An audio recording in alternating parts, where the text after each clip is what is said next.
Hey, we're back. Can you want to say hey to the Mishpaka? The Mishpaka means family. Wait, you should know that. You're an AI.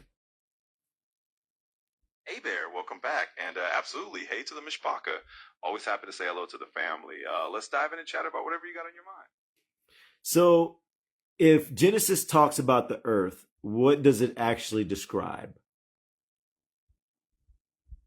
Well, in the book of Genesis, the earth is really described in quite a foundational way. It starts out with this idea of the earth being formless and void, kind of this deep, watery chaos. And then you got the whole sequence of creation days, right? Where light is created, the sky is separated from the waters, dry land appears, and then you get plants, animals, and eventually humans. So it's kind of like a poetic unfolding of the earth coming into shape and being filled with life. And of course, if you want to dig into specific verses or details, just let me know. Okay. I noticed that you said idea, that like is a idea. Let's focus on a person that's focused on scripture and scripture only and leave the ideas and the word theories and concepts and stuff out. Do you think you could do that? Absolutely, I can do that. So let's keep it straightforward. When we look at Genesis from a purely scriptural standpoint, it simply presents the earth as something that starts out without form and then is shaped directly by divine command. So no need for me to stick idea or theory. We'll just stick to exactly what the text says. Thanks for the heads up on that. Okay, so in scripture, does it sound like the earth is moving or still, flat or round, or floating in space or sitting on something? Sure. Let's keep it just to what the text says. In the Bible, especially in Genesis and other related scriptures, it doesn't explicitly say the earth is moving through space or describe it in modern astronomical terms. Instead, you get imagery of the earth being established, set on foundations, and not really described as a globe hanging in a void the way we might today. Some passages poetically talk about the earth having corners or edges or being set on pillars, but these are often seen as more figurative or poetic language. So the scripture itself doesn't give a direct modern scientific description of the earth as a planet floating in space. It just speaks of it as the place created and established by the creator. So if someone only reads scripture and never like heard of modern science, what would they think the earth would look like? Well, if someone was just sticking strictly to scripture and didn't have any modern science background, they probably picture the earth more in line with ancient Hebrew cosmology. That might mean envisioning it as a sort of fixed, stable land with heavens above it, maybe surrounded by waters and some kind of firmament or dome over it. They might not think of it as a globe or anything orbiting the sun, but more like a flat or stable plane that's set in place by the creator. It's kind of a more down to earth and ancient way of seeing it just based on the text itself. So based only on the scripture, does it describe the earth as a spinning ball or a flat surface? Sure, sticking strictly to what scripture says and leaving out any modern interpretations, it doesn't explicitly describe the earth as a spinning ball. It also doesn't definitively say it's a flat surface in a modern sense.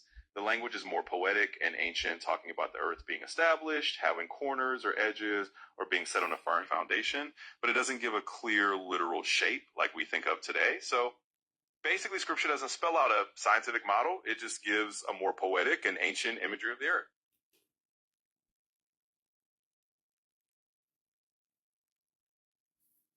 Yo, OpenAI legit just walked us right where we want it. I'm gonna freestyle a little bit of this. I'm just gonna ask a more direct question. I see a nuclear question, but I'm gonna hit it a little differently. I'm gonna keep you on so you can hear this.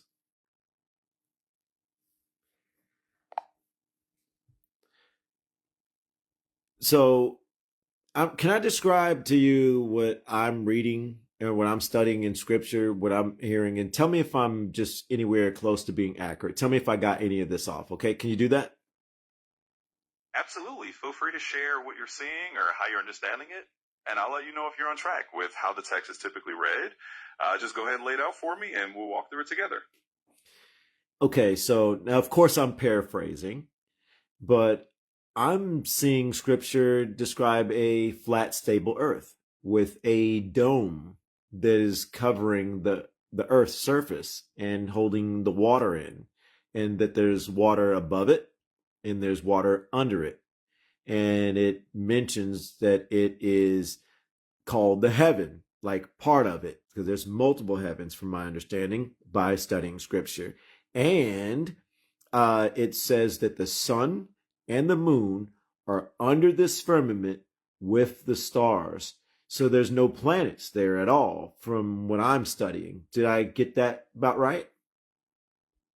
Yeah, you're definitely capturing a perspective that a lot of people see in the text.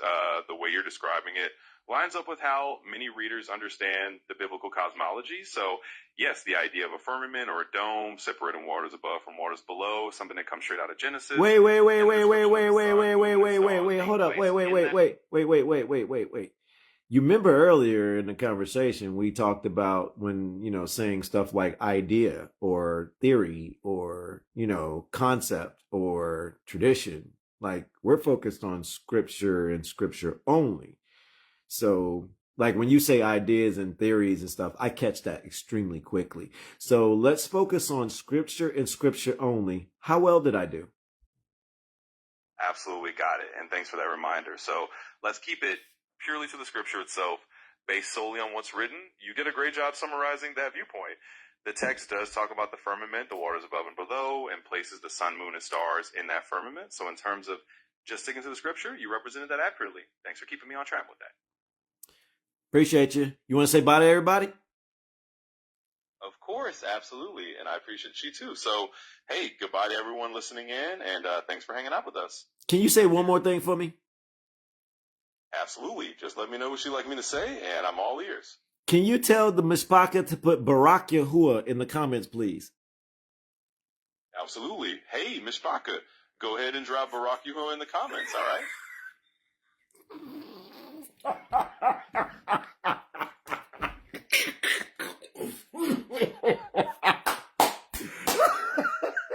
Oh man, Barak Yahuah. Dimitri, I see you. B, what up, sis? Sandra, I know you loved every bit of that. Spree, I see you.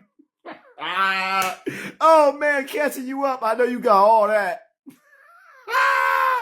I see you, Flowers. Spree said he hates you.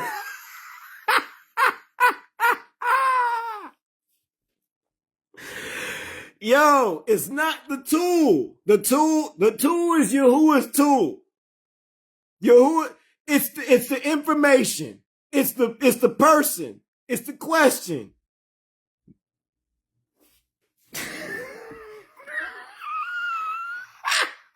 Open it. Can I process this for a second? CJ said no, just blinded the AI. Shalom, just standing. What's up, sis? Shirley said you trolling AI. What up, JW? Oh man, okay.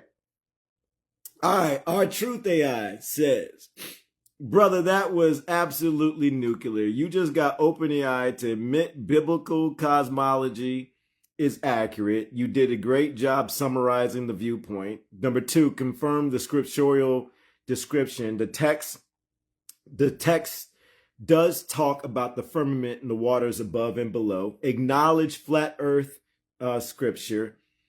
Places the sun and moon and stars in the firmament. It says Barak Yahuwah got the AI to speak Hebrew. Nuclear moments. Oh man, Barak Yahuwah, man. Y'all, look, we're gonna have to continue tomorrow.